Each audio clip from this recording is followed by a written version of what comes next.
वो तकरीबन हमारी हिकमत ही 16 हिकमतें टोटल हमने पढ़ी हैं, ठीक है। और जिनका इब्तिदा हुई थी कहाँ से? इब्तिदा यहाँ से हुई थी कि मिन अलामातिल एतमादी अलल अमली नुक़सान रजा इंद वजूद ज़लदी कि ये अपने अमल पर एतमाद की अलामतों में से यह है कि उम्मीद का कम हो जाना गुनाहों के वक्त, गलतियों के वक्त, ठीक है। और इसके अलावा फिर हमने दूसरी हिकमत पढ़ी थी, इरादतों का तजरीद मा इक़ामतिल्लाह का फिल असबाबी मिन शहवतिल खफ़ियती, यानी तेरा तजर्रुद का, तन्हाई का इरादा करना बावजूद ये कि अल्लाह तबारक व तआला ने तुझको असबाब में कायम रखा हुआ है, तो ये तेरी छुपी हुई ख्वाहिश है कोई। व इरादतुकल असबाब मा इक़ामतिल्लाह का फिर तजरीदी, और तेरा असबाब का इरादा करना बावजूद ये कि अल्लाह ताला ने तुझको तन्हाई में रखा हुआ है, अपनी इबादतों में लगाया हुआ, तो ये इनहितातुन अनिल हिम्मतिल उलियती, यह आला हिम्मती से गिर जाना है। तीसरी हिकमत थी सवाबिकुल हिमम ला तखरिकु असवारल अक़दारी, कि आला हिम्मतें भी तकदीर की दीवारों में रखना अंदाज़ी नहीं कर सकती। फिर हिकमत थी अरिह नफ्स का मिन तदबीरी वमा काम भी गैरु का अनका ला तकुम बिही लिनफ्सिका, यानी तू अपने नफ्स को आराम दे तदबीरें करने से, तदाबीर करने से अपने आप को आराम दे दे नफ्स को, क्योंकि जब तेरा गैर इसके लिए कायम हो चुका है तो तू क्यों अपने आप को कायम करता है इस काम के लिए? जब अल्लाह सब कुछ कर रहा है तो तुझे क्या ज़रूरत है इसमें मुदाखलत करने की। पाँचवीं हिकमत थी इज्तिहादु का फ़ीमा दमिन लका व तक़सीदु का फ़ीमा तलब मिनका दलीलुन अला इंतिमासिल बसीरति मिनका, तेरा कोशिश करना उस चीज़ में जिसकी तेरे लिए ज़मानत ले ली गई, यानी तेरा रिज़्क़, और तेरा कमी करना उस चीज़ में जो तुझसे तलब किया गया, यानी इबादत, तो ये तेरे दिल की बसीरत के भुज जाने की दलील है, ख़त्म हो जाने की दलील है। और छठी हिकमत थी ला यकुन ताख़ुरु आमदिल अताई माल इल्हाइ फि दुआई मूजिबन लियातिका फवद्दमिना लकल इजाबत फ़ीमा यख्तारुहु लका ला फ़ीमा तख्तारु लिनफ्सिका फ़िल वक़्ति लज़ी युरीद ला फ़िल वक़्ति लज़ी तुरीद, कि नहीं होना चाहिए अता की ताख़ीर, ठीक है, तेरी गिरियाजारी के बावजूद दुआ में अता में ताख़ीर हो रही है, तो ये ताख़ीर तेरी मायूसी का सबब ना बने, क्योंकि उसने तुझे तेरी दुआ की कबूलियत की ज़मानत ली है, ठीक है, लेकिन उस तरह से कि जो वो तेरे लिए पसंद करेगा वो तुझे देगा, वो नहीं जो तू अपने नफ्स के लिए पसंद करता है, और उस वक्त में देगा जब वो चाहेगा, उस वक्त में नहीं जब तू चाहेगा। फिर सातवीं हिकमत थी ला युशक्किकन्नका फिल वादी अदमुल वक़ूइ मऊदी बिही व इन तय्यना ज़मनुहु लिअल्ला यकूना ज़ालिका क़दहन फ़ी बसीरतिका व इख़मादन लिनूरि सरीरतिका, हरगिज़ तुझको शक में ना डाले तेरे मऊद, तेरे किए गए वादे का ज़हूर ना होना, तेरे किए गए वादे का ज़हूर ना होना तुझको हरगिज़ भी शक में ना डाले, अगरचे कि उसका ज़माना मुअय्यन हो गया था, क्योंकि अगर ये ऐसा करेगा तो फिर तेरी बसीरत को बुझा देगा और तेरे बातिन के नूर को ख़त्म कर देगा ये। फिर आठवीं हिकमत थी इज़ा फ़तह लका विजहतुन मिन तारुफ़ी फ़ला तुबाली मा इन क़ल्ला अमलुका, जब तेरे लिए कोई अल्लाह ताला की मार्फत की कोई जहत खुल जाए तो तू फ़िक्र ना कर तेरा अमल कितना ही कम क्यों ना हो। फ़इन्नहु मा फ़तह लका इल्ला व हुवा युरीदु अन यतअर्रफ़ इलैका, क्योंकि उसने तुझ पे ये मार्फत की जहत जो खोली है वो इसलिए खोटी कि वो चाहता है कि तुझको अपना तारुफ कराए। अलम तालम अन्ना तारुफ़ा हुआ मुरीदु अलैका, क्या तुझे पता नहीं है तारुफ जो है वो उसकी तरफ से तुझ पे वारिद हुआ है। वाल आमाल अंता तुहदीहा, और तेरे अमाल तो तू उसको देता है, तू उसकी तरफ हदिया करता है। वइन्नमा तुहदी व इलैहि मिम्मा हुआ मुरीदु अलैका, तो तेरे अमाल कहाँ उसके मुरीद का मुकाबला कर सकते हैं।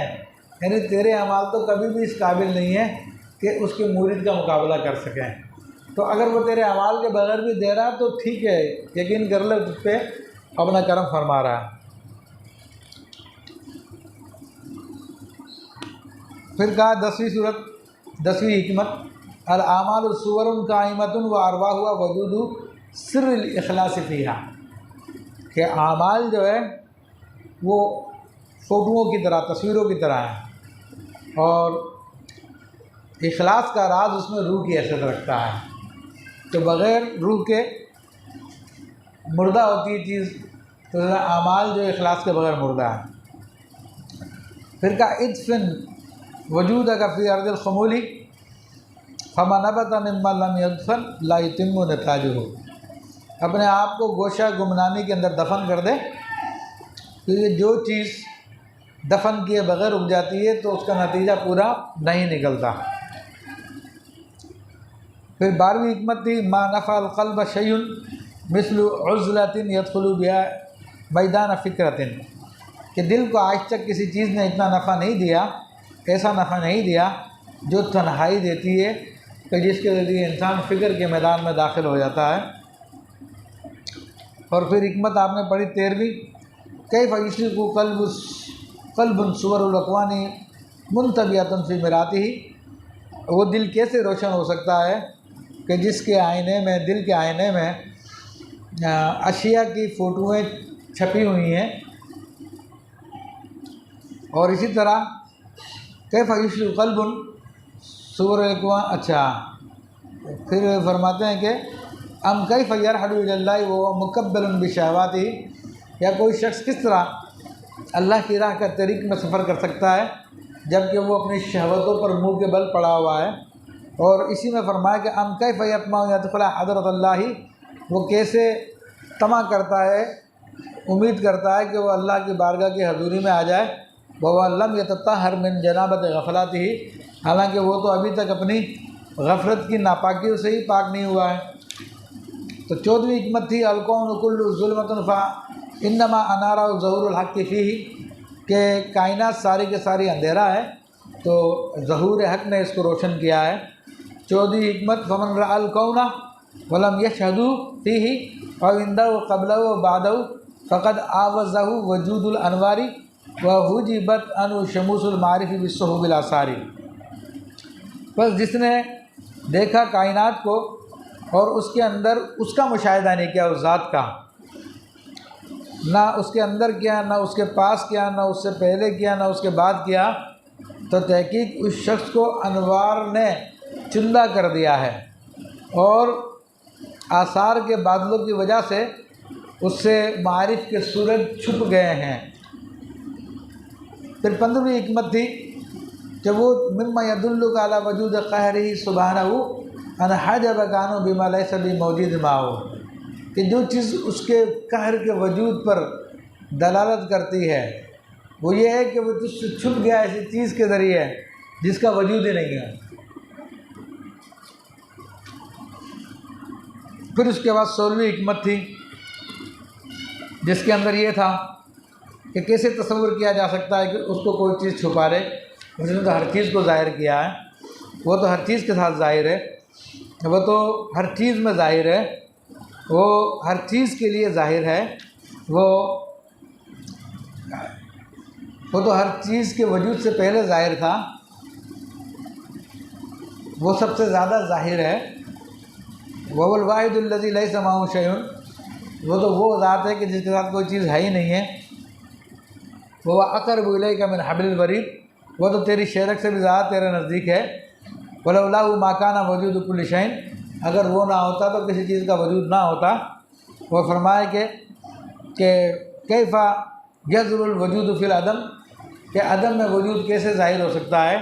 हम कई फयसबतुल हादिसु मा मन लहू वस्फुल क़िदम, और हादिस जो है कैसे साबित हो सकता है उस चीज़ के साथ जो कि कदीम हो। तो अब ये तमाम हिकमतों का खुलासा क्या है?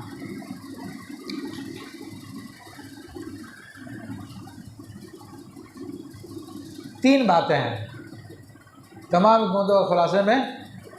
तीन बातें हैं, अमल शरिया व तरीक़ा वल हक़ीक़ा, यानी शरीयत में अमल करना, फिर उसके बाद तरीक़त, फिर हकीकत। या तुम यूँ भी कह सकते हो अमरुल इस्लाम, इस्लाम पे अमल करना, व अमरुल ईमान व अमरुल एहसान, ईमान का अमल करना और एहसान का अमल करना।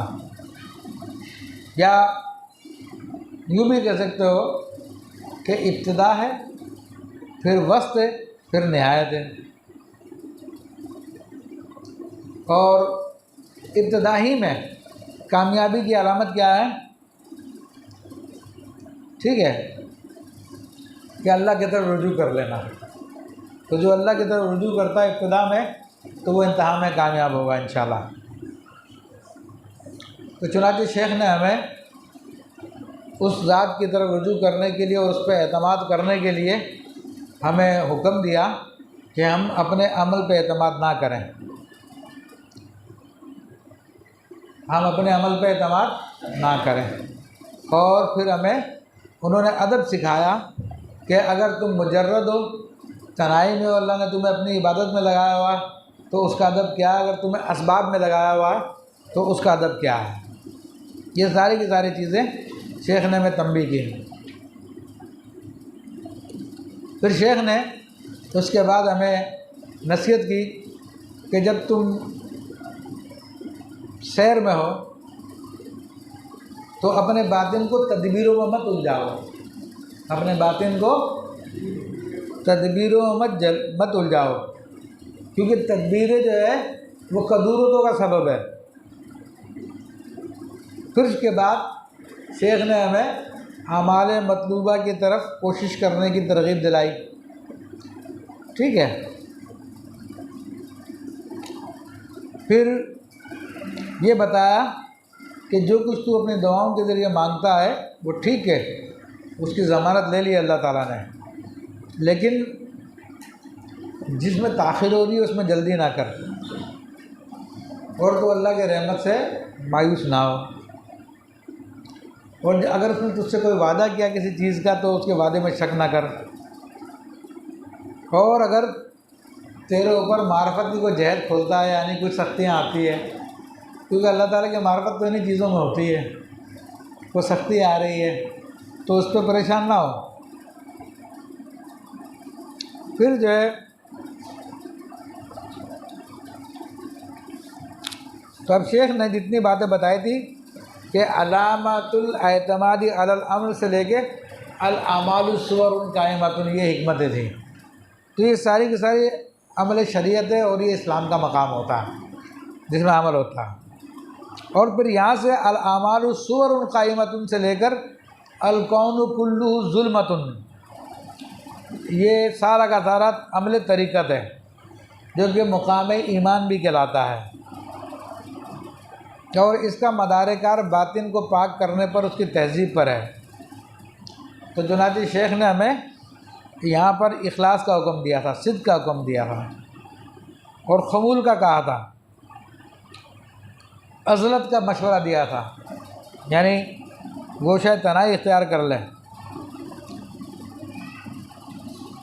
फिर शेख ने हमारे लिए दरवाज़ा खोला और हमसे हिजाब को उठा दिया और फरमाया कि ये ले, ये रहा तेरा रब। और यहाँ से ये कहाँ से शुरू हुई थी बात? अल कौनु कुल्लुहु ज़ुल्मतुन अनारहु ज़हुरुल हक़्क़ि फ़ीही, यहाँ से बात शुरू हुई। तो फिर सारा का सारा वो जितने वहम थे हमारे जहनों में कि खुदा छुपा हुआ है, उन तमाम वहमों को शेख ने काट दिया तमाम वजूहात से कि किसी तरह से खुदा छुपा हुआ नहीं है, बल्कि वो तो ज़ाहिर है।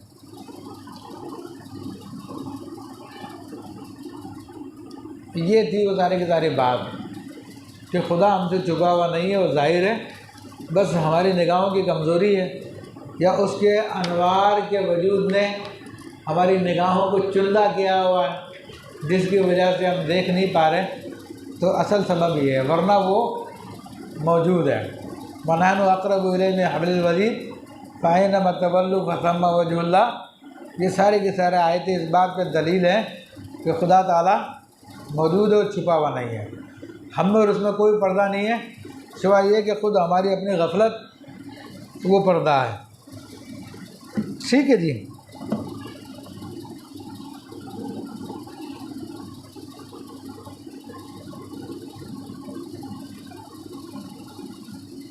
तो अब ये जो है, अब हमें खुदा की बारगाह में दाखिल कर दिया तो खुदा के सामने पहुंचा दिया शेख ने। तो अब दूसरा बाब शुरू हो रहा है। तो उसके अंदर जो है उसके बाब सानी के इब्तिदा में शेख ने जो है खुदा की बारगाह के आदाब सिखाए हैं कि खुदा की बारगाह के आदाब क्या है।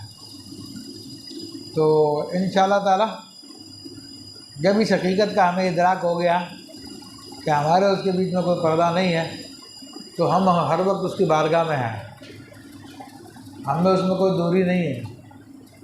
तो अब जब इतना कुर्ब का एहसास हमने पैदा कर दिया, तो आदमी जब किसी के करीब होता फिर उसके आदाब का भी ख्याल रखता है। तो खुदा के आदाब क्या हैं, उसकी बारगाह के क्या आदाब हैं, तो उसके हवाले से शेख ने फिर आगे गुफ्तगू फरमाई है। तो इंशाअल्लाह ताला आइंदा मौका मिला तो इस हवाले से हम गुफ्तगू करेंगे इंशाअल्लाह ताला।